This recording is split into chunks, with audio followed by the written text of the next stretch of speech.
Good morning, everyone, and those joining us online today. Today, we're going to have two great presenters. This is our third workshop for the year. Our workshop today is a guide for getting your business online, presented by Clear SEM Solutions, and we have Jennifer Wiggins with us. And we also have Tangible Personal Property Tax. We have Gigi Williams from the San Luis County Property Appraisal's Office.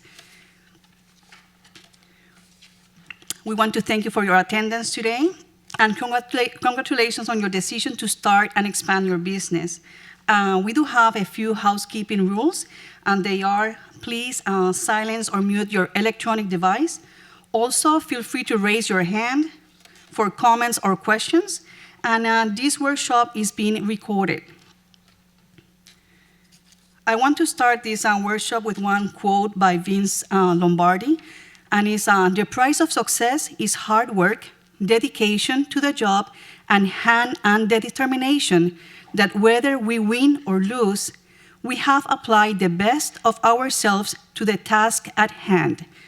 And with that, I want to introduce Ms. Jennifer Wiggins. She's the CEO of Clear SEM Solutions, an award-winning web development and digital marketing agency here in Port St. Lucie. Clear SEM are Google certified partners, Yelp partners, and a Facebook agency account. They have won numerous awards over the years and celebrated 15 years in business last year. Jennifer is a big educator and speaker, speaking at several organizations, including We Venture at Florida Tech, Florida Public Relations Association, Young Professionals of Martin St. Lucie County Chamber, Stewart Rotary Club, and the City of Port St. Lucie. After moving from North Carolina, she has called Port St. Lucie her home since 2011. When she's not working, speaking, or volunteering, she enjoys spending time with her husband, Chris, and their 2-year-old son. Thank you so much, Jennifer, for being here with us today.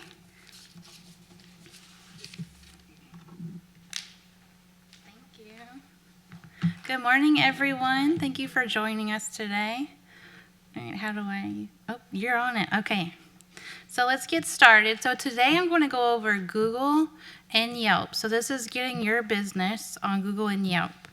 And I will be collecting your email address afterwards so the presentation can be emailed to you because it is information overload. So take notes from me talking, but don't feel like you have to capture everything from all the slides because I'll email it to you. So we're going to go over setting up a Google business profile, using your Google business profile, setting up your Yelp business profile, and using Yelp business profile. So these are two free sites that you should be listing your business on, and that's why I want to go over them today. All right, so let's get started. So Google is the world's most visited website. Anybody shocked by that? The site holds 92% of search engine market. So if someone says, oh, Bing, Yahoo, whatever, 92%. And then they handle about 3.5 billion searches per day. So Google Business Profile is free. It's a free business listing from Google, and you guys probably know what it is when you've searched for something. It's the little listing, the box that pops up on the side. We'll go over that. And you can provide information about your business. So it's only available to businesses that have contact with their customers. So this includes a physical location if you have a physical retail store, or if you go to your clients. So if you're a plumber, electrician, or a consultant and you go to your clients. So if you're any of those, you need to have a business profile. The only business that you can't have a profile for is if it's an online-only business. If you're selling products or online and you don't interact with your clients. Everybody else should have a business profile. So it improves your local SEO, particularly your local businesses will likely appear more in a search on Google Maps. And the average well-maintained Google business profile gets 5 times more views than profiles that have not been claimed. So just a couple of important things. So what is a Google business profile? So as I was explaining, when you do a search for your key phrase up there, so edible arrangements, Port St. Lucie, that little box that pops up on the side or in your mobile on your mobile device, that's your Google business profile.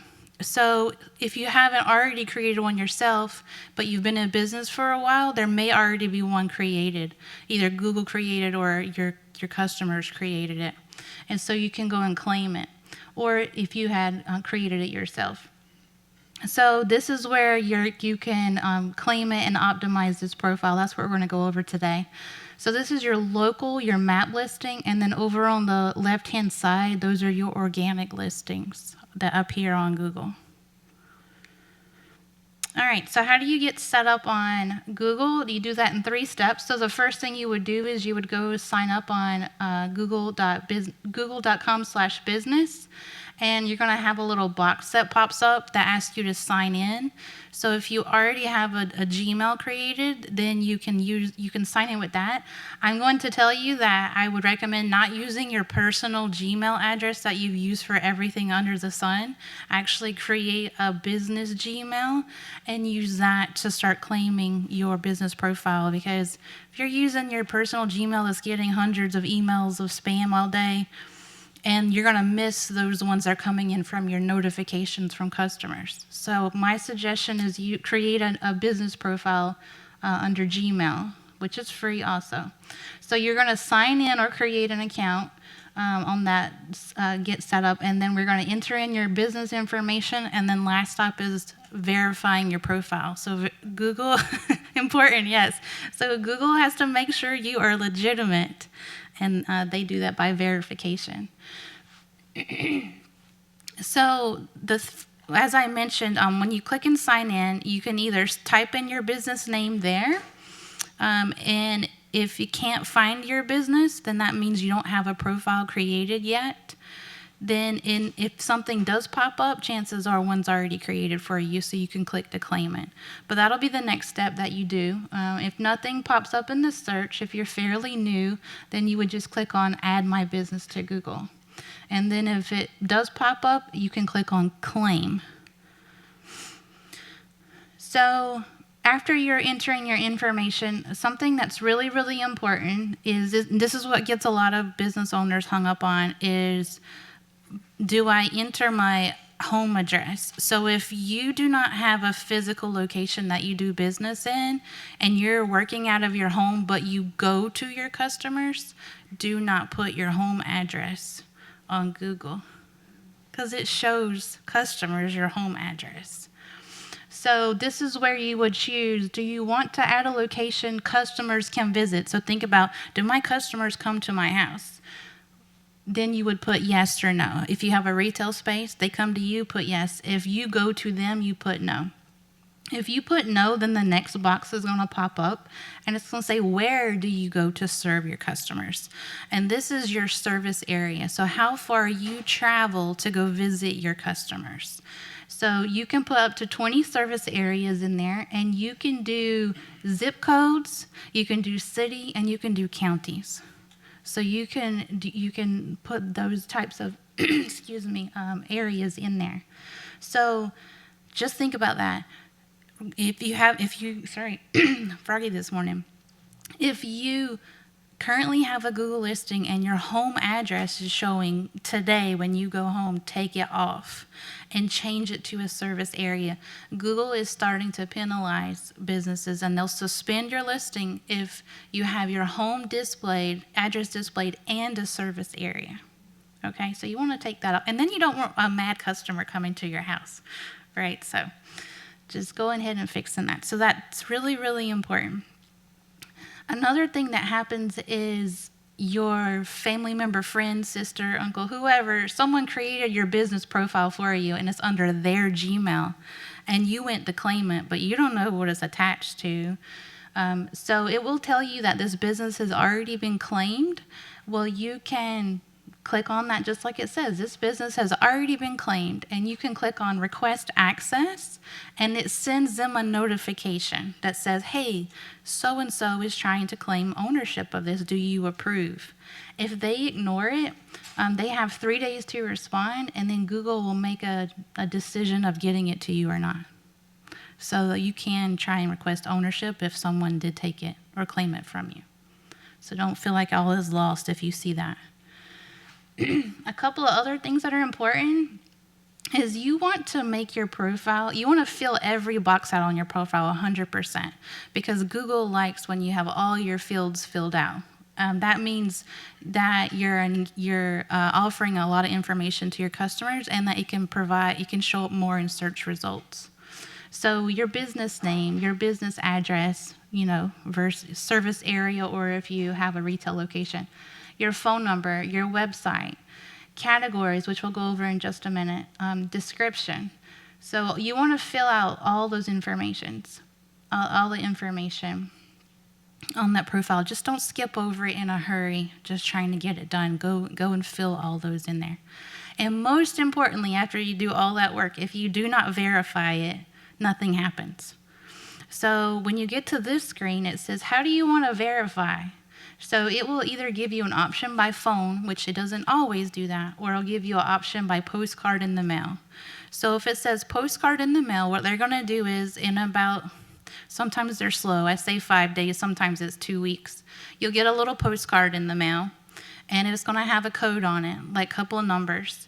And you go back to your Google sign-in, and you go to verification screen, and you punch in those numbers, and then they know that you're real. Even if it's your home address, it's okay. They have to have somewhere to mail it. Yes. They asked something about doing some kind of a video. Yes. Or whatnot. So. I wasn't sure what that was, and I tried doing all that, and it wouldn't go through.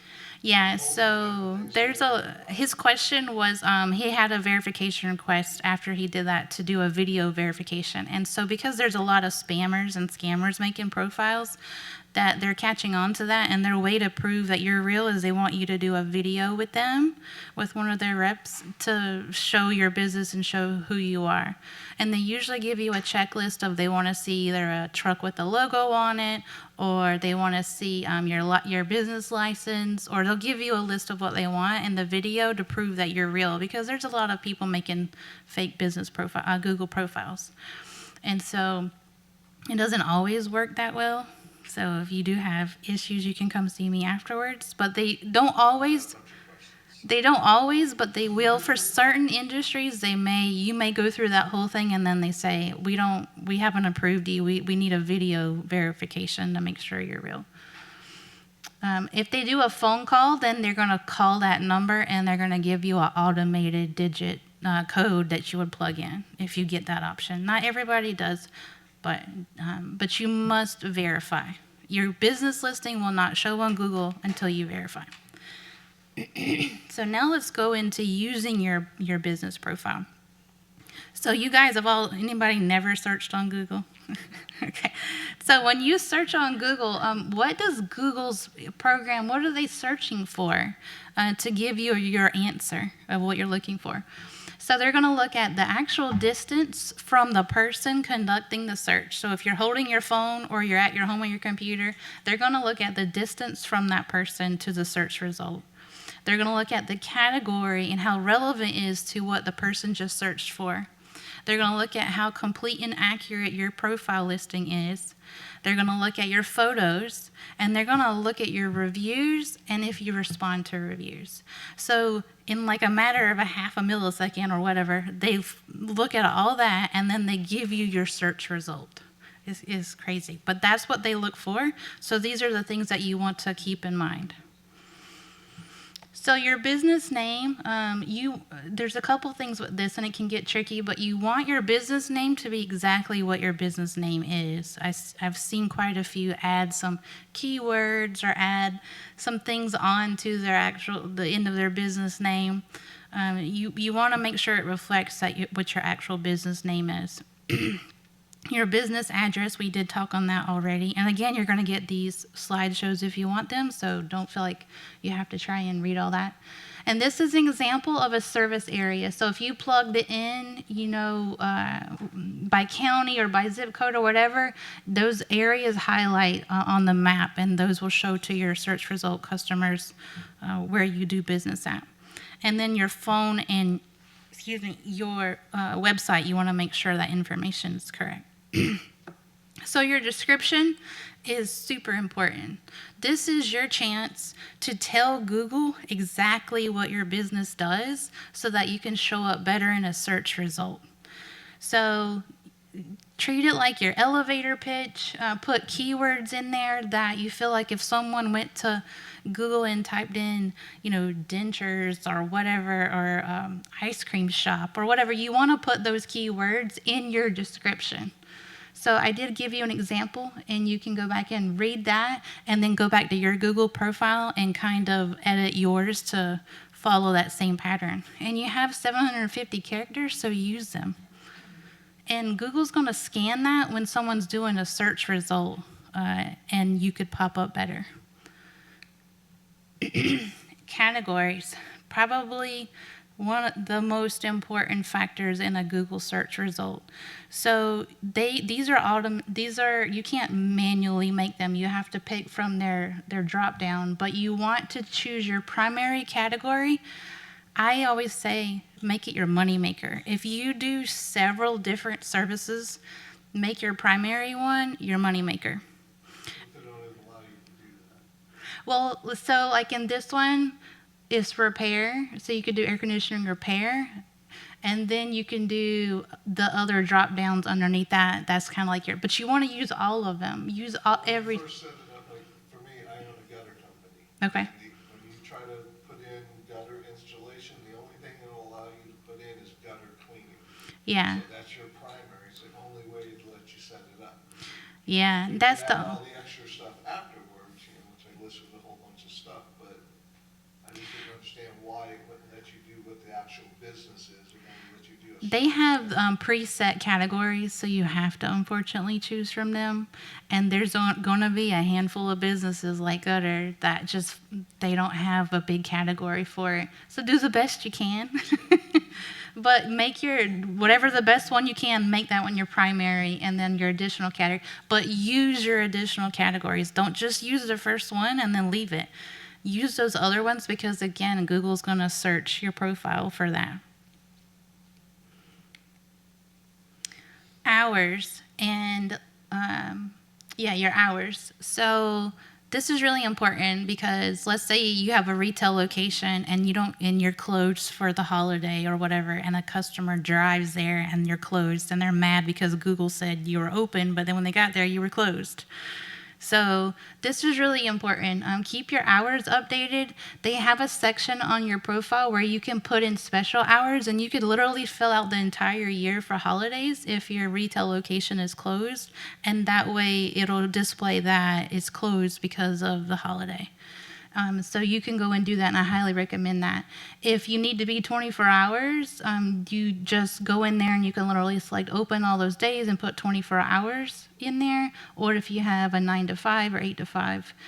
If you are going to your customers instead, then I would still kind of choose how you do your business. Like if you have certain hours that you make appointments, then so then do the 9 to 5, don't do the 24 hours. So this is technically, someone's going to that Google business profile and they're going to see your hours that you're open. So, I've been to a retail store like a Giant, right?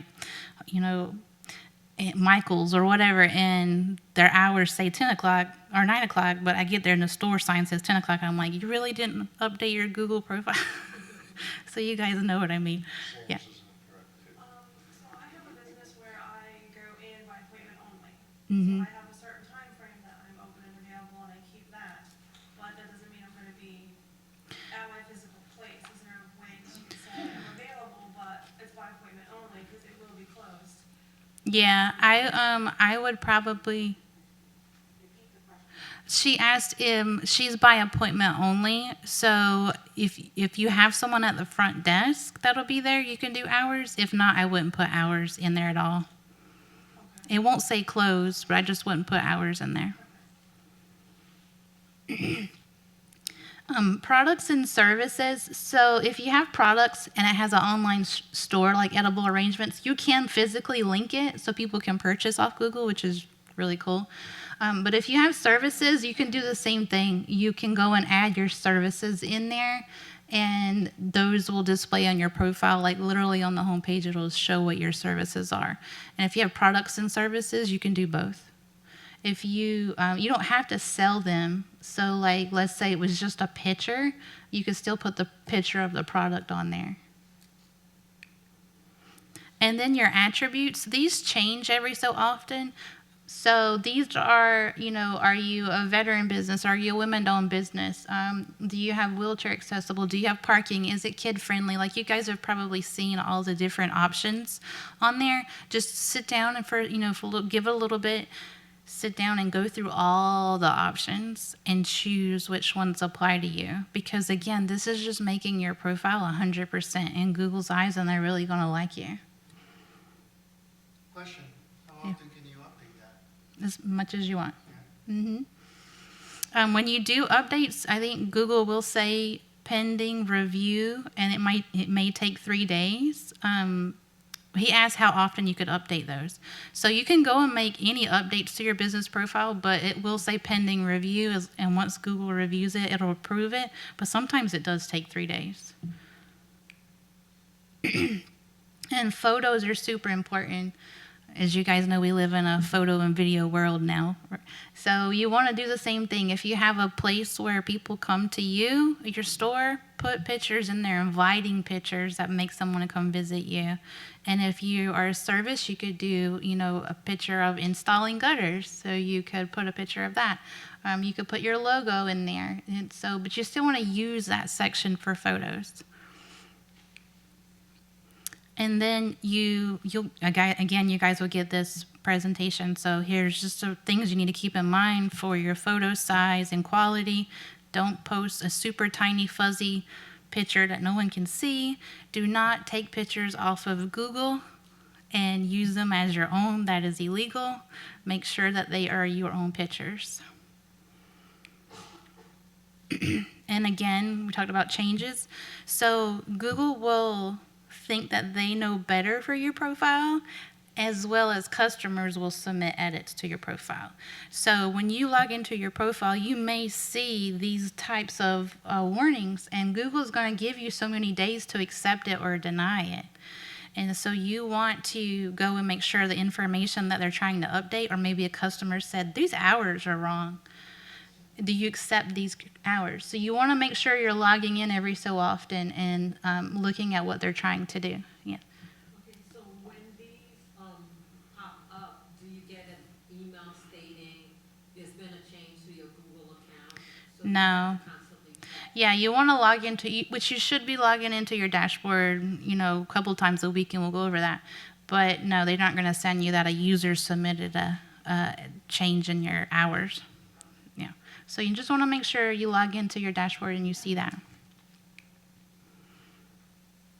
So if you move, please update your address. If you have a physical location, or if you move and you're changing your service area, you want to make sure. We have you've been somewhere, right? And they moved 2 weeks ago, and you drive there, and they're not there anymore. And you went to Google with their address, and so where did you guys move to? They didn't update their Google profile. Or if you closed, or if you went out of business, you need to update your address. Keeping your hours are updated as well. If you change your website, or if you did not have a website to begin with, and then you went on and got a new website, go back to your profile and add that on there as well. So you pretty much keep your website updated, or keep your profile updated is the whole point of all that. Moving, changing your phone number, changing your address, changing your hours, keep it updated. All right, I'm okay on time. Yeah. When you said that you close your business, so when you close it, because it closed and you close your account on Google, Yeah, so even if you close your business, if you don't go to your profile and mark is at permanent closed, it will still be there on Google. Even if you deleted your Gmail, it could still show up on Google. So you want to make sure you mark it as permanent closed. If you visit a business and they're closed and they haven't updated to Google, you as a user can submit that it's permanently closed. So I've seen that, a lot of that on there. Can I ask a question? Some people say they paid for some aspect of Google. Yeah, so paid Google is a whole nother topic. We can talk about it afterwards, but yes, you can pay for ads and services on Google. But today we're just going over all the great things you can get for free. Yeah. So this has changed a little bit. They changed last year. They used to have it used to be called Google My Business. They had an app that you could download and they had a different place you would go on Google. Now you just go to your search bar, search for your business, and this will literally pop up in the middle of your search result. And this is your dashboard. So you can edit your profile, you can read your reviews, your messages, performance, see where the profile strength is not all the way. So you could click on complete info. You can do an update offer. This is now where your dashboard is and will live. So you can go to your phone or your computer and type in your business and it'll say you manage this listing. So users, this is really, really important. You as your business owner should be the admin, the primary owner of your business listing. If you have helpers, if you have employees, assistants, a family friend, whoever, make them a manager. Because you as primary owner will have the reins to do everything, right? But if you are just a manager and you have someone else as the owner, they can easily remove you off of your profile. And unfortunately, that does happen a lot. So make sure that you are listed as primary owner under your login, and then anybody else, you just add them as an owner or a manager. Super, super important. I've had to help recover a lot of Google profiles because the business owner wasn't the primary owner. So reviews are super, super important. And once you're verified, you will get this nice little button that says share review form. And when you click on that, a box will pop up with your link that goes straight to your Google profile. This link you can put on your website, you can put on your email signature, you can link it anywhere. That link takes your customers straight to your Google profile to write a review, as long as they are signed in to a Google. If not, it will ask them to sign in, and then it pops up with the little star box, and they can click stars and they can start typing. So it's really convenient. You just finished your job installing gutters or massage or whatever, you can send that link via text to your customers. However you correspond with your customers, email it to them. You just say, thank you so much for, your business. Would you take a moment to leave me a Google review? And then just paste that link on there. So if you ever forget, don't go and copy the URL in your search bar because that's going to be different from everybody. You want to use this link right here because that's your link. So this is in your dashboard. It's in your dashboard right here. So you would go and read reviews or your profiles, and then that's where you would go back if someone leaves a review. And then that is one thing they will do. If a customer leaves you a review, they will email you. They will email you that you have a new review. So that is a plus. Yes. Can you do double duty with that and send them something that, if you can leave a review for me on Google or Yelp, or can you combine all that together, or is it just? You can. I would probably not overwhelm customers and ask them to leave reviews in multiple places. One or the other, or Yeah, I probably would. I mean, you can, but you know your customers better than most, so. We'll go over Yelp in just a minute. So reviews are super important. Not only does Google like your profile to get reviews, they really like it when you respond to those reviews. So I call them little brownie points. You get like a little brownie point when you get a review, but then you get another one when you respond as a business because it tells Google that you're an interactive and engaging business owner. So just a couple of different things. you can send out the review request, and then when you get a new one, you want to go and respond to it. But even if it's bad or it's an unhappy customer, don't use all caps. Don't use a lot of exclamation points. Don't yell at them. Be very, very polite. And Google actually is they are okay if you have a couple of bad ones in there. They actually think that's more legit than having 500 5-star reviews. So don't feel like you have to get rid of them, but your response, how you respond to them, is more important because that's what potential customers are going to see. So you always want to respond whether it's good or bad. If you're in the medical industry, then you need to follow HIPAA, and you can be very, very, very general in how you respond. You can't say their name, you can't say address anything that they're saying. You just made a general response to follow HIPAA. But if you're not, then you can, say anything else like that. If it meets Google's policy violations, you can flag it, and that's if they're using cuss words, they're threatening to come and do something to you, it's hate speech. And also if it's an employee who you let go, or a disgruntled employee, or if a family member, you can also submit that to Google for review. But if it's a legitimate unhappy customer, or if it's a customer you don't even know who they are, and it sounds like it's an unhappy customer, it's very hard to get rid of on Google, unfortunately. So messages, you can turn on messages.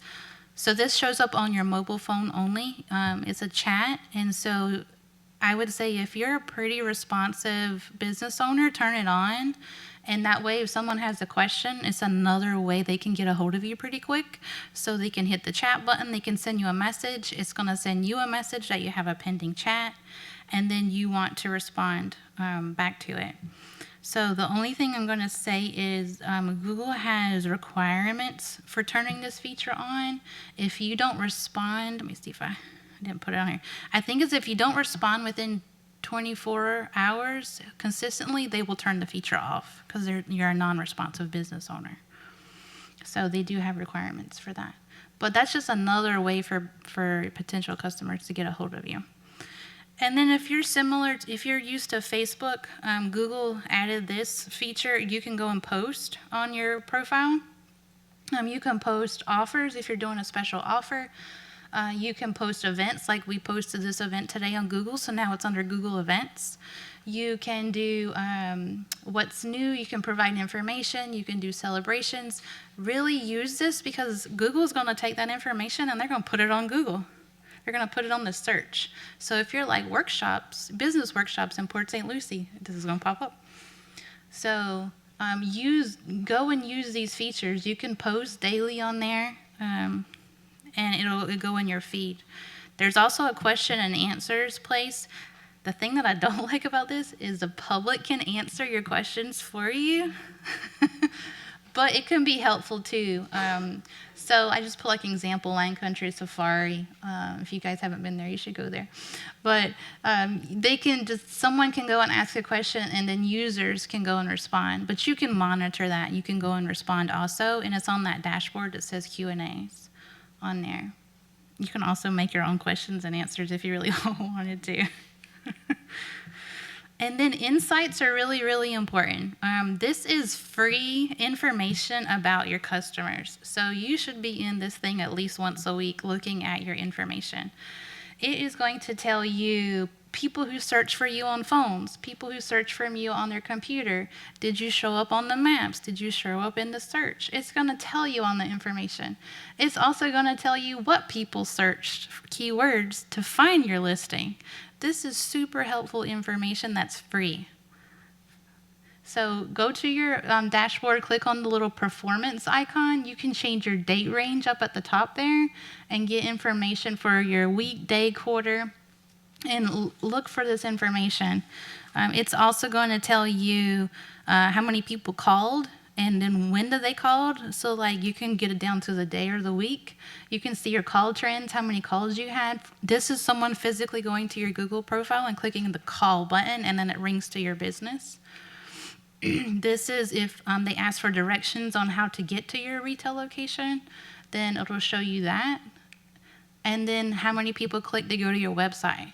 This is free information that a lot of people just don't even look at. And then you can kind of help make business decisions or edit your website, or, making sure you can go look for a whole week of what time of day they're calling you, and making sure you have extra people answering your phones. And this is all information Google's giving you. So it's really, really important. So this is free. You can go to this URL for Google, and they're going to give you, you can get stickers to put on your vehicles, your trucks, your doors on your business, anywhere you can get that information. They'll give you marketing material that you can download the files for.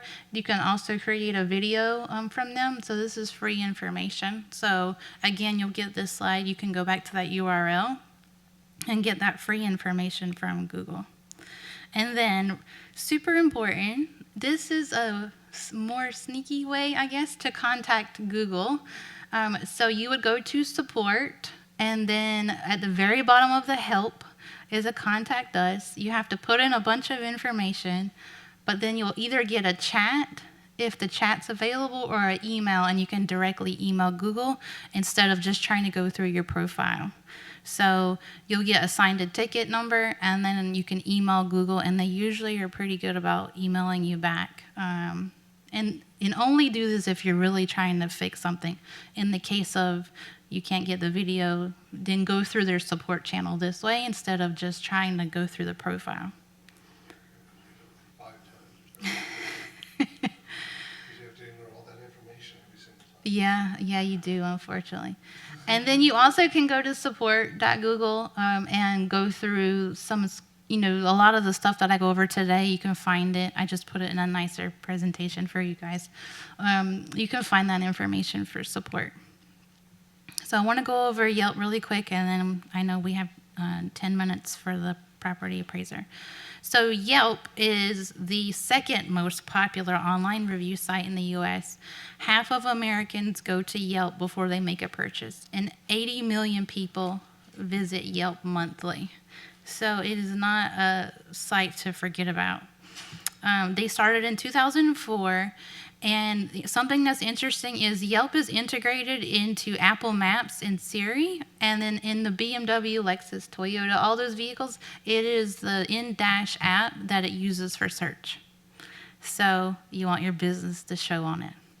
And Yelp also offers free profiles, so go and take the time to put your listing on Yelp for free. The thing about Yelp is, if anybody has any experience with Yelp, they do not have people who monitor the reviews. It is all automated. And so you'll have 5 customers that are really your customers write a great review, and one fake one, and the one fake one will show up and they'll hide the other 5 ones. Trust me, I've fought with them for 10 years. So that's the only thing about them, but they don't have people that physically monitor their reviews. But I still would suggest that you get on there. So here's some of the main business types for Yelp. So anything in restaurants. Yelp number 1 is restaurants for Yelp. If you guys use Yelp, you'll probably use it to go find food. Retailers, nightclub, nightlife, entertainment, home services, auto services, health, fitness, beauty, professional service, and general services. But it's mostly some of those top ones that are really what are strong on Yelp. So to get started, you would go to biz.yelp.com, claim, and type in your business. Chances are, if you've been in business for a while, there's probably already a Yelp profile created for you. And if not, then you can go through the steps to claim it. And you can go through the same thing. I'm not going to read all this. You'll get it. But you go through the same thing. Make sure your categories are correct. Make sure your business description is, you can literally have the same thing from Google and change it just a little bit, but use the same description. Business hours. Same thing with your business address. If you go to your customers, don't put your address in there. Put your service areas. And then if you have a retail location, then put your address in there. So same thing as well. On Yelp, people can check in just like you can on Facebook. So you can offer rewards for people who check into your business if they come to you. And if you have multiple locations, then in your dashboard, you can claim all of your locations under one login. And same thing with Google, and then monitor them from there. So this is what I was talking about with Yelp. They do not reach out. Yelp will not reach out to customers requesting reviews. They don't like for you to ask to leave a review on Yelp. They don't. And Google has a similar policy. You're not supposed to ask a monetary. You're not supposed to offer a monetary reward or gift in exchange for leaving a review. So here's just a couple of ways that you can ask, try to get a Yelp review. And then they will not remove poor reviews upon request, but you can file an appeal to have it removed if it violates any of their terms, such as hate speech, harassment, threats, any of that type of stuff, those types of things. And then Yelp does have an enhanced profile feature, so you can add a call to action, which is like a request a quote or something like that. They charge $2 a day for you to have that on your profile, but they can make an appointment or get a quote, and you can add that feature to your profile. You can also pay to remove competitor ads. So on your free profile, it will have your information, and then right underneath that, it has all your competitors' information on there. So you can pay to remove your competitor ads off there. It lets you choose and add your images in your image scroll, and then you can also offer deals. But just the only thing about that is they take a 30% commission when you do a deal. So come and talk to me afterwards. I would say don't go straight to Yelp. They'll probably upsell you on everything, but this package for everything that we do here is $120 a month, just to kind of keep that in your mind. And then they do offer advertising. It's cheaper than Google advertising. Anywhere from $300 to $1,000 a month for a 3-month commitment is what they offer. But what that does is it puts you at the very top of the Yelp searches. So if you're a restaurant, I would definitely suggest doing it. Everybody else, we could kind of talk about, does it make sense for you to do that?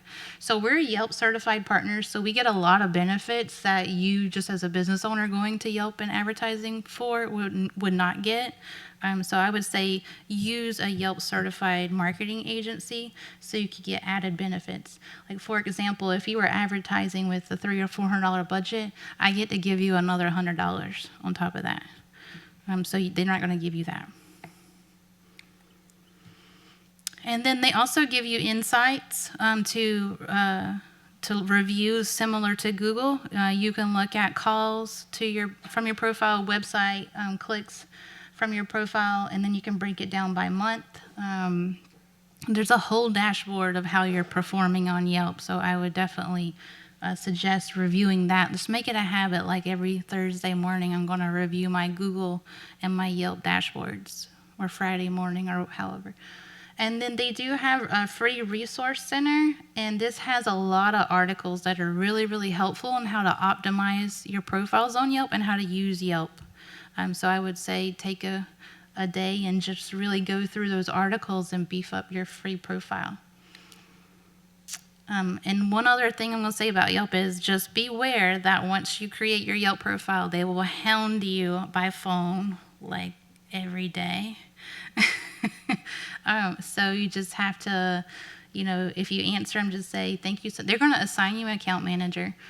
Just say thank you so much. I'm happy with my free profile. Please don't call me again. They're going to call you.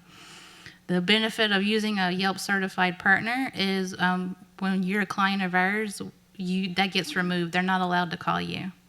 So when I put you in the database that you're one of my clients, a Yelp representative cannot call you. If they call you and you tell me, I can get them in trouble. Yeah, so this is another perk. But anyways, so questions? I know we had a couple of questions during the presentation. Yes? To leave a Google review, you have to get the invite from the business owner on your account to leave a Google review. Say that one more time. To leave a Google on your Google, Mm-hmm. your Google account, to leave a review, does it have to come from the business owner sending you a request? Or can somebody just go ahead If a customer is really happy with your service, they can go straight to Google, type in your business name, and leave a review without you even asking, and that's okay. And then if you're going to ask, then something easier for your customer versus them having to go and do all that search is just copying that link off your dashboard and you sending it to them either text or email or whatever, and asking. Don't say I'll pay you $50 to leave this review. That is a no-no. Yeah, so just ask. If you're happy with my service, will you please leave a review? Try not to do giveaways or promotions or anything like that where Google could see it or anyone could see it, offering in exchange for a review. Yeah. So you mentioned that if you have on Yelp, this is Mhm. concerning Yelp. So let's say you have, of course, it's okay to have some negative reviews. Mhm. However, if you have like 15 positive, maybe 3 negative, and then another negative shows up, and you don't know the person, but you've never dealt with this person, they're Yeah. or whatever they're on now. But you said that all the positive is hidden and only the No, negative is. so they use a computer intelligence to try and identify which review they think is left by a person or a fake or is real customer or not. It's not, to me, it's not the greatest. So I have seen it where you have 3 customers that actually are your customers, leave a review, and for whatever reason, the computer software flagged them as not real, and then someone comes up, like you said, that's not your customer, and then they would leave one. Not that it happens all the time, but that's like the flaw of Yelp, and I have argued with them for years over it, but you still can have 10 great reviews show up, and then one that's not even a customer of yours still show up. You can't get it removed, unfortunately. Unless they're using hate speech or slander or threatening you, then you can get it removed. And you can respond. So if that customer, or not even a customer, if that person left a review, you can come back and say, I do not find you in my system, in my database. We have not done service for you. You may have the wrong business. You can say things like that. Mm-hmm. Yep. Any other questions? Information overload. Everybody have a Google profile in here? All right, she's going to do her homework when she gets home. All right, so thank you so much. My information is on the back table, and if you have questions, I know you had a whole lot, we can set up a time to go over all of those and help you guys, because my whole thing is I want everybody to have get their business on Google for free and really help grow their business, as well as Yelp. So do we email you so you can send us? yeah, I'm going to get your information back there so you can get all this information and dissect it at your own time. You're welcome. Thank you so much. You're welcome. Okay, thank you so much, Jennifer. And like she said, please, before you go, leave your email information, that way we can send you her presentation, okay? And I forgot to mention earlier that if you have not applied yet for a business tax, we are giving a 50% off application, okay? Just mention that you came to this workshop, and then we will give you a 50% off. And with that being said, let's call our next presenter, Ms. Gigi Williams from San Lucie County Property Appraisal's Office. Thank you so much, Ms. Gigi.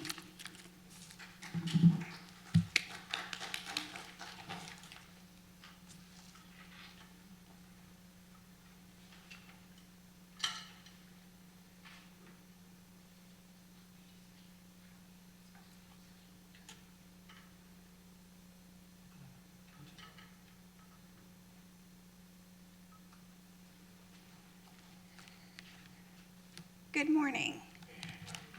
I'm Gigi from the St. Lucie County Property Appraiser's Office, and I work in the Tangible Personal Property Department. Our job is to assess all the property in the county, so that includes real property and tangible personal property. Tangible personal property, it relates to business owners.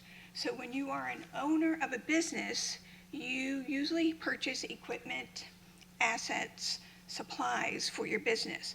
So when you open your business, Our job is to create a tangible personal property account for you and put you on the tax roll.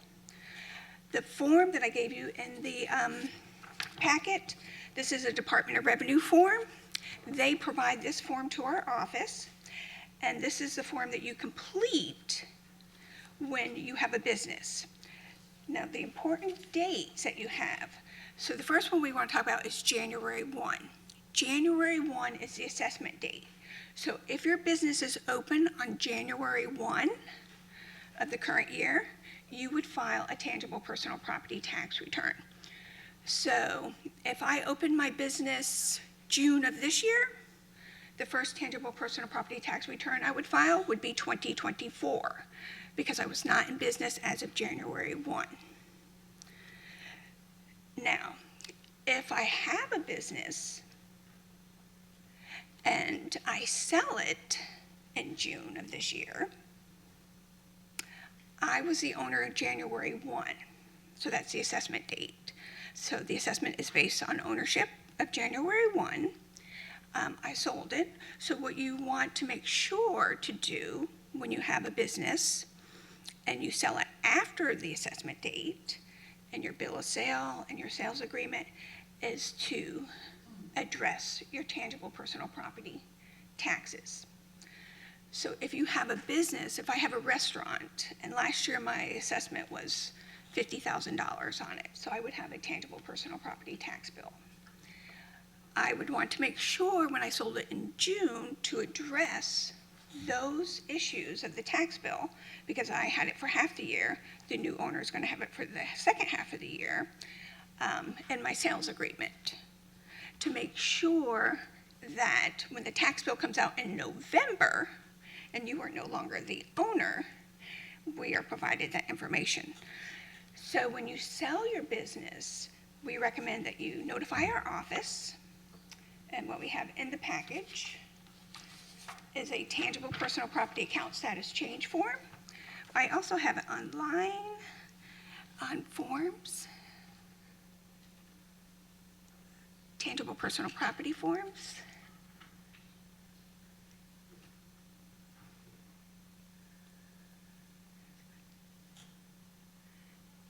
And it's the third one down. TPP account status change form. We do have them on our website. There are fillable PDFs. So this form, if you change your business name, you change your mailing address, you change the location of your business, you sell your business, or you close your business, you want to make sure that you complete this form and send it into our office. What we have had happen in the past is we'll have a business that either close or they sell it, they don't notify our office and say, so in November, they get a tax bill. They just ignore it. They say, oh, I received this tax bill, I closed my business, I don't have to do it. So your business will stay on the tax roll and with the tax collector, and it'll keep generating tax bills until some way we are notified, either our office or the tax collector's office, that you have closed your business. So the easiest way to take care of that is to complete the account status change form. We also recommend just giving our office a call. We have many taxpayers that come in and will assist you with filing your tangible personal property tax return. And the account status change form. We also do site inspections. The state says that if we do not receive a tangible personal property tax return from you, we have to use the best information that we have available, and we'll place an assessment on your business. So when in mid-August, when you get your notice of proposed taxes, it's called a trim. You'll receive it for your real property or your tangible property. That notice, you will see, does not have a tangible personal property exemption on it. So if you are, I'm just trying to think of small business, we have like a realtor's office. What we do is we take the average of the realtor offices that we have and we place an assessment on yours. So just say we place $10,000 on your business account. You didn't file a return. So when in November, when you get the tax bill, you will be assessed on $10,000. You will have a 25% penalty on your tax bill, and you will not have qualified for the exemption. So when you file your tangible personal property tax return with our office, it acts as your application for the tangible personal property tax exemption, which is up to a $25,000 savings. You do have to file your initial return in order to qualify for that exemption. So if my realtor's office, just say I really did invest $10,000 and I filed my tangible return, we put that information into our CAMA system. The Department of Revenue gives us index factors and depreciation schedule each year. It depreciates down. So just say my stuff was all brand new. I bought it in 2021 and 2022 was my first year. Then it came down to a taxable value of $8,000. Since I filed the return, my exemption amount would be $8,000, so my taxable value would be $0. So, yes. So there's a question online that they have an online business and they're changing their mailing address to a virtual address, but the physical address is still their home. Do they need to update the change of address to the virtual mailing address? They would need to just make sure wherever they want the notices to be mailed to. The tax bill that comes out in November, the trim notice that comes out in August. So whichever mailing address that they're using, that they want these documents to receive those documents at, would be the mailing address that I would use.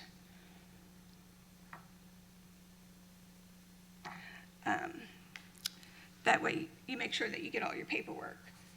Yes, sir. So every business has to file this, correct? Yes, every business has to file a tangible personal property tax return.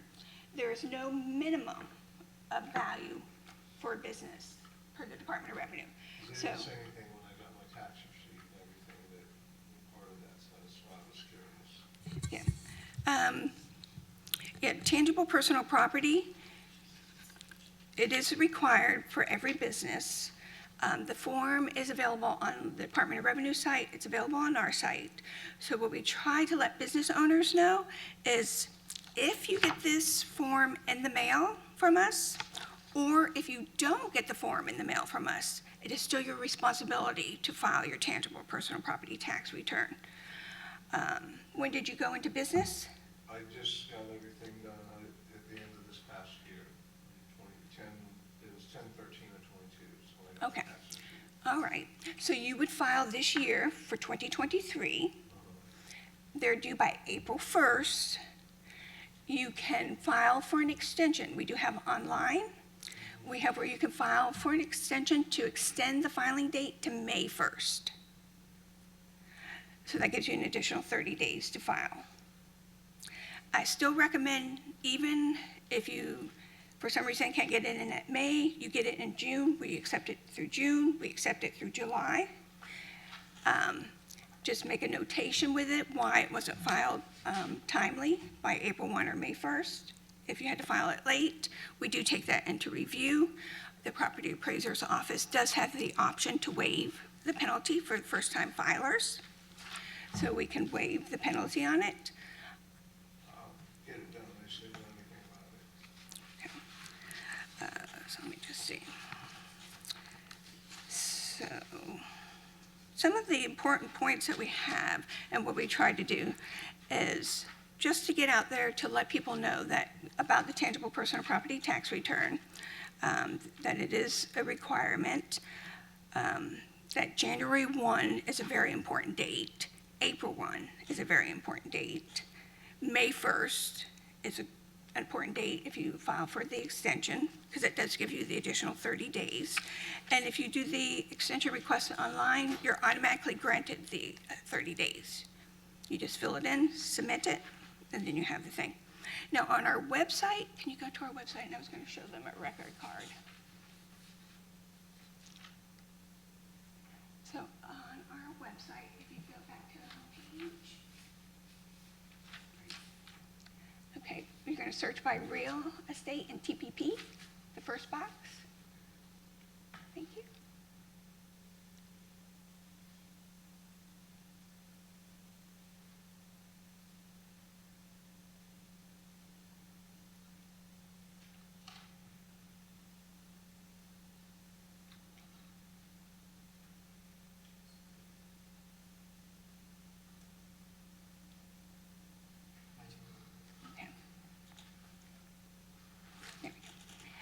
At the top, you'll see the real estate search is in white. You're going to click on the TPP search to make it white.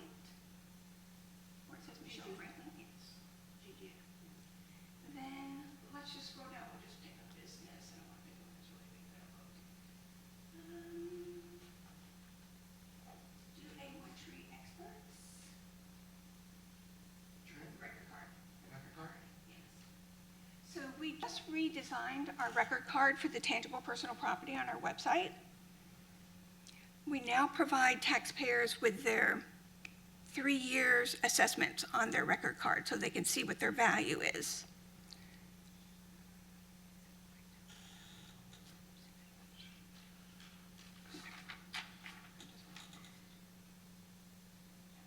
So you can go to our website and type in either search your business name, your account number, your DBA, your location, and bring up your account.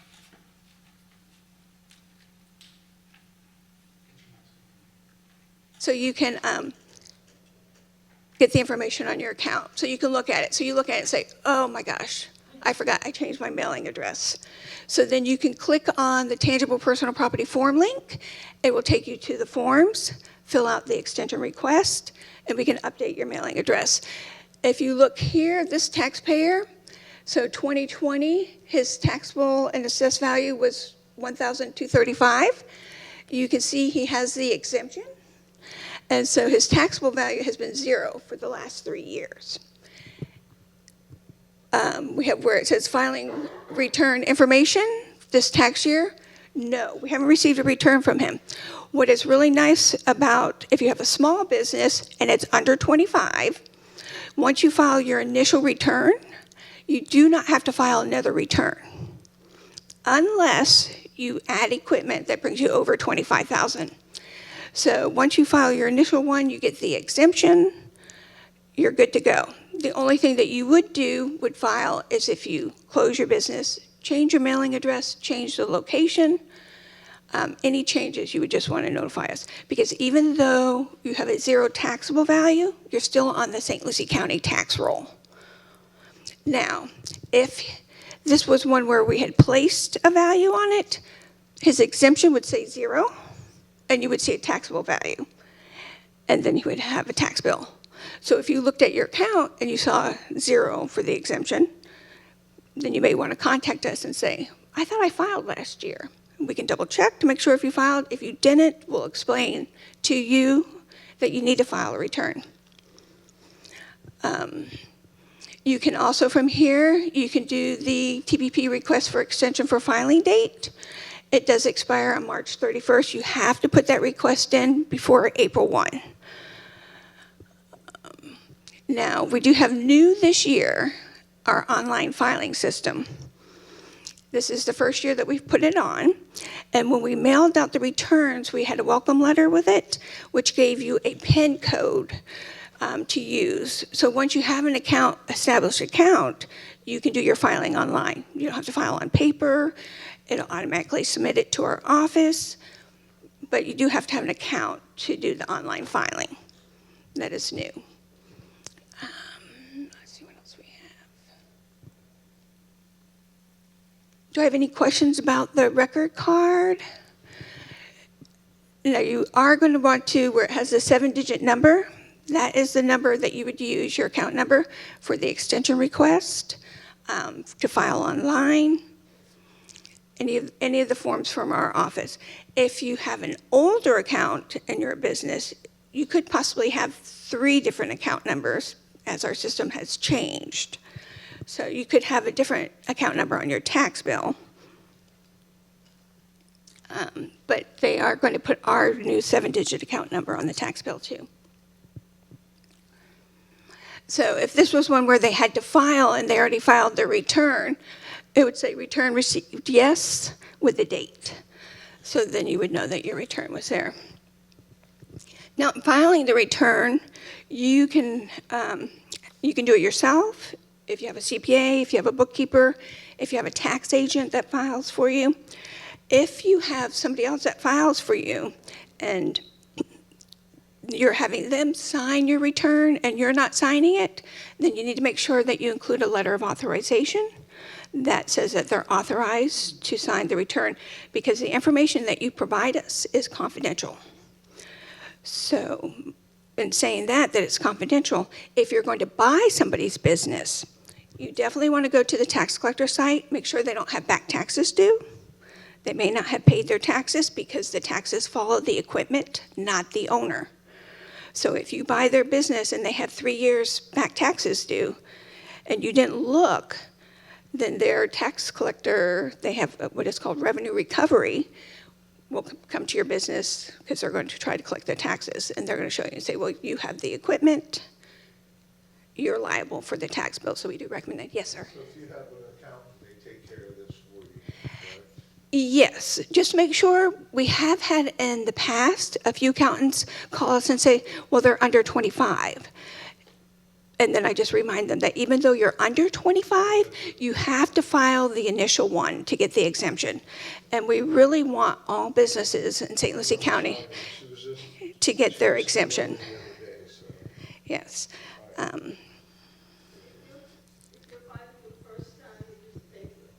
You can use paper, or we have on our website, I have a fillable form, which I try to tell people it's much easier. You can type on it. You can also, I tell a lot of people that because of the back, the small lines for writing your asset details, I tell a lot of people, make an Excel spreadsheet. Put your equipment, the year that you acquired it, and your original cost, and what you estimate the fair market value to be. Then, if your business grows, or say 1 year you have 4 computers and one of them goes bad, then you want to make sure the next year that you show that you removed that piece of equipment, because we cannot remove equipment. So if you report your return the next year and you had 4 computers and now this year we only see 2, but we do not see in the section that says removed during the fiscal year, we cannot take those 2 assets off. So that is a very important section to remember, to do your disposals, removals, if you have something junked. If you have something, we have a lot of shops that use some of their older equipment, they'll just use it for parts. So make a notation on that. Say, we've taken this piece of equipment and we've moved it to parts. Then we'll apply additional depreciation because it's no longer being used to generate income for your business, but it's still being used. Any more questions on the, yes, ma'am. Okay, when you're a first-time filer, you just write new. Once we receive the return and we process it in our office, then it generates an account number. And I also have, if you can email our office, the email is on there, it's tpp@paslc.gov. I have a pre-formatted new business email with all the forms attached to it that are fillable. So if you want one of those, we can email it to you. I do that for a lot of business owners. Since I work for the county office, the tax collector, a lot of times when they have somebody over there that calls them about their new business, they'll just transfer them to my department, and then I talk to them for a few minutes, and then I usually get their email address and send them that pre-formatted email. That way they know what to look forward to and what they need, the forms for when they have to file.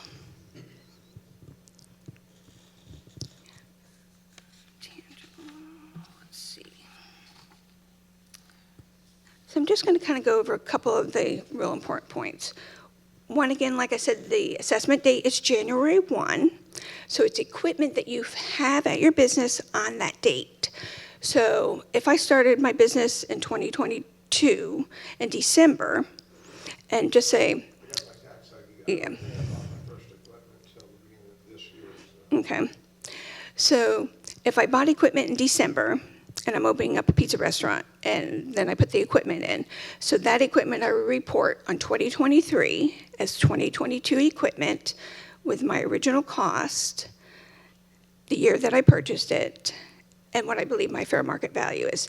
I do try to tell people that They look at it, the depreciation schedule for tangible personal property is a total different depreciation schedule than on your federal tax return. On your federal tax return, you can write your assets down to a zero book value. You can fully depreciate them. On your tangible, if you have fully depreciated assets, you still have to report them on your tangible. The only way a tangible asset goes to zero is if you remove it from your business and dispose of it. Let me just see. Okay, so April 1 again is the deadline for the return. May 1st, if you do the extension request, then in mid-August, you get what is the notice of proposed taxes, and we really recommend that you take a look at it, because if you filed your return, the second side of the page is the property appraiser's office, which has your assessment.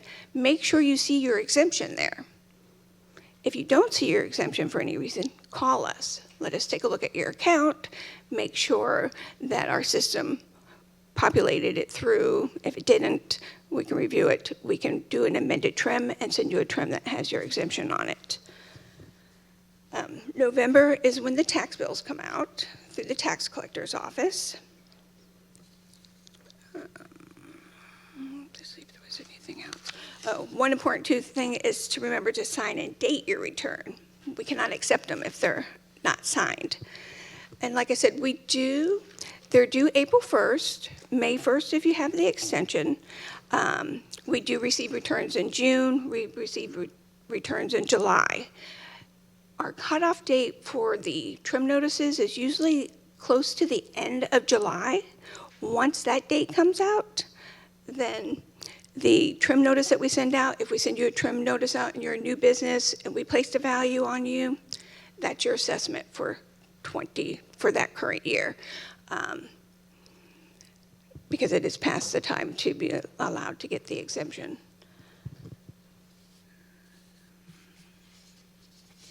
Now, is there anybody here that's just doing online? Okay, so online, if you're just doing online, I usually tell those taxpayers, those customers, you most likely are just you'll have either, a small office with your desk, chair, your computer, printer. That's what you would report. So once you file it, most people that have online or a small home-based business, we have found that they're under 25, so make sure you file, you get that exemption one time, and you're done. We try to make it real easy. If you have, let's see, we have this one. Also, if you have a rental property, if you're a rental owner, you have to file a tangible personal property tax return. So on a rental property, you would file your appliances, furnishings, anything that you provide the tenant in your rental property. And you also would qualify for the TPP exemption once we got your return. And with those, I try to just tell the people, if you sell your rental property, please notify us. I try to keep up with the real estate side, but they have a lot of changes so that we can change it. Or if it's a rental property, you bought it, then you retire, you're from Michigan, you retire, you come here, and then you make it your homesteaded property, let us know that, and then we'll close it off on the roll. So, and mobile home attachments also fall for tangible personal property. So if you have a mobile home, it has attachments, that's considered tangible personal property also. But that is, I think, just about me. We do have a section on our website to learn about TPP, so we have frequent questions. We just jump so that they can. So it's over on the side here where it says TPP, tangible. So if you click learn about TPP,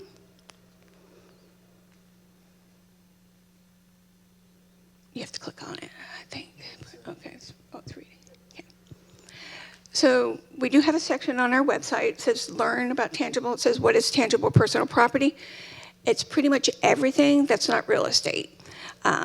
It's your furniture, your fixtures, your tools, your machinery. A lot of people, it's the signs with restaurants. When you put a hood system in, that's tangible. A lot of people say, well, it's attached to the building, but you can take it off as long as you can remove it from the building and the building doesn't fall down, it's tangible.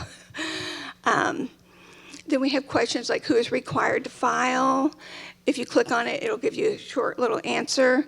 It says any person of assets on January 1 that is a business owner. Why do I need to file a return? The Florida statute 193.052 requires that all tangible personal property be reported each year. We have to follow the statutes. How do I obtain a tangible personal property tax return? If we have already created your account, and the accounts we create through the business tax receipts for the county, for the city of Port St. Lucie, and the city of Fort Pierce. So if we have captured your account, by the time we have to, it's usually October, we have to send it over to the printers, then you will get a return in the mail from us. If you don't get a return in the mail from us, you can go on our website, you can go on the Department of Revenue's website, and get a form. You can contact our office, the TPP department, and we can get you a form.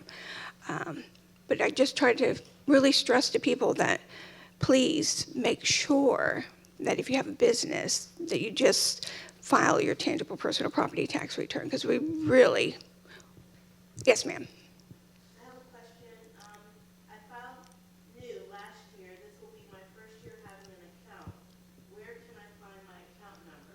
I didn't receive anything in the mail. Okay. Can we go to the TPP search? And we'll look up their business for them and show them.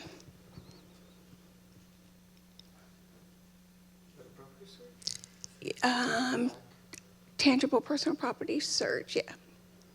We have to go back.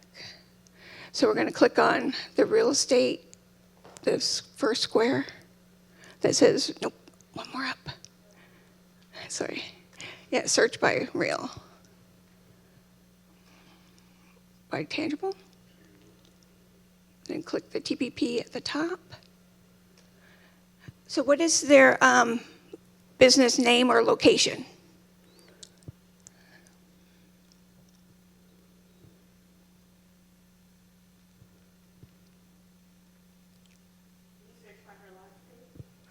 Or just the business location? What is it? Okay, so go by business name, second search, and it's Dawn, D-A-W. Okay, let's see if we get it. Dawn of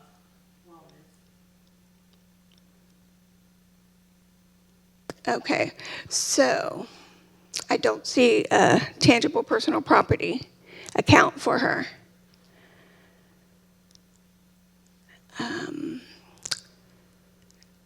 Go to site address. What is the business address?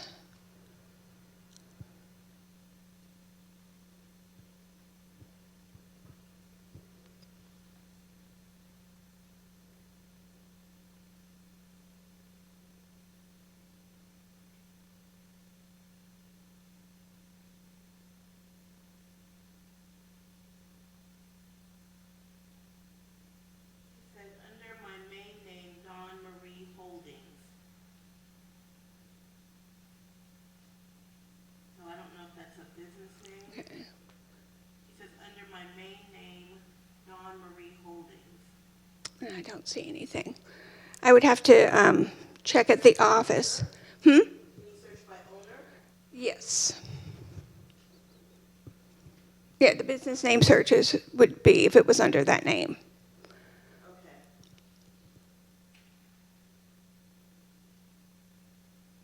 She said she found it, so I'm assuming she was able to look and find it. Oh, does she have her number so we can look to see, so I can see why it didn't come up on the screen?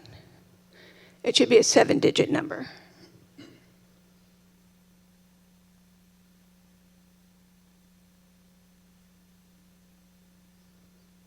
Dawn Marie is one word she's saying. There we go. So if we click the record card,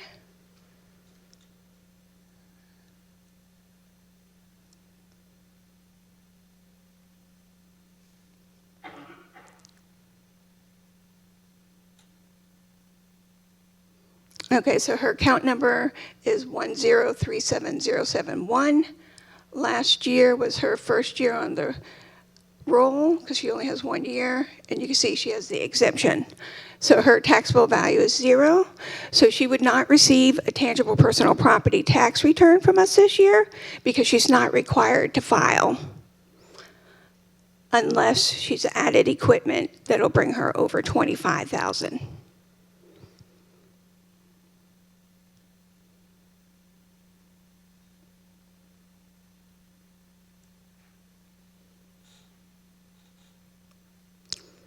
And our record card now too has a link to the tax collector, so you can always go and click over to the tax collector to get a copy of your tax bill. Because the tax collector, if you have a 0 taxable value, they do not mail out a tax bill.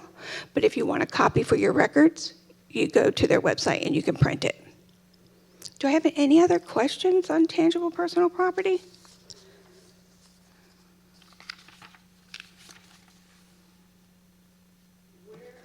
Where would we go to file for an extension? Okay, to file for an extension, you go to our website. You can go to the TPP form section, click on it, and the very first one on the forms is the tangible personal property extension request. Now, if you're new, you have to fill in the PDF fillable form because you do not have an account number. If you have an account, or if you have 15 accounts, so you're, we have AT&T, I think I can't remember how many accounts, but they have over 10. Publix has over 10. You can file the extension request. If you click on that, you put in your account number and how many accounts that you need to. So for you, you would please fill in the request form and email it to tppext@psalc.gov. If you already have an account, we have the submittable form, so you just put in your account number, it populates your information, you check the check boxes and hit submit, and it goes right to our system, and then it is put on your record card, your account detail screen. It'll say that you filed the extension, so we know that you will be filing by May 1. Yes. If there's been no changes, do they still have to file this year? If your value is over 25,000, okay, if there's no changes to your assets from 1 year to the other, do you have to file? Yes. If your value is over 25,000, you have to file. And the Department of Revenue and the form and their directions, they do not like you to say no changes, no additions. You have to file the return. That's why I recommend people to do an Excel spreadsheet with your asset detail, because if you want to file electronically to our email address, then you just have to sign the front page and you can attach the Excel spreadsheet.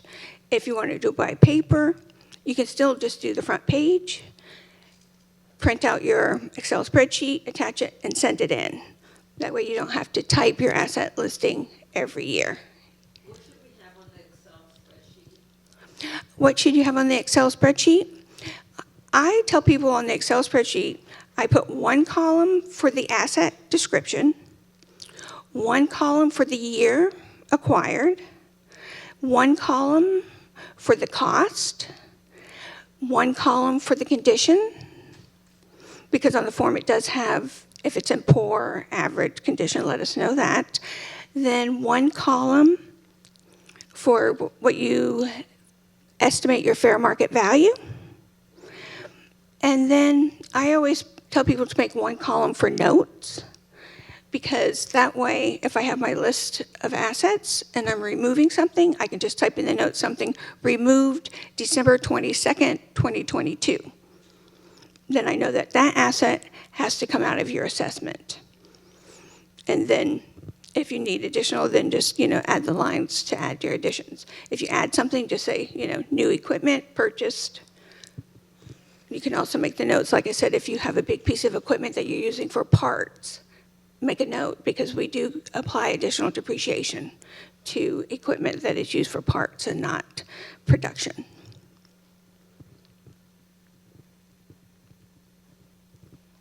Any other questions? Okay.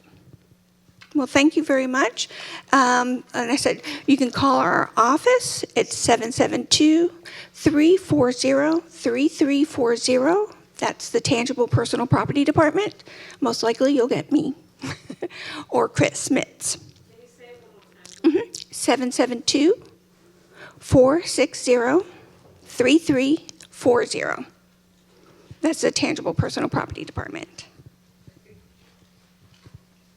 Thank you so much, Gigi.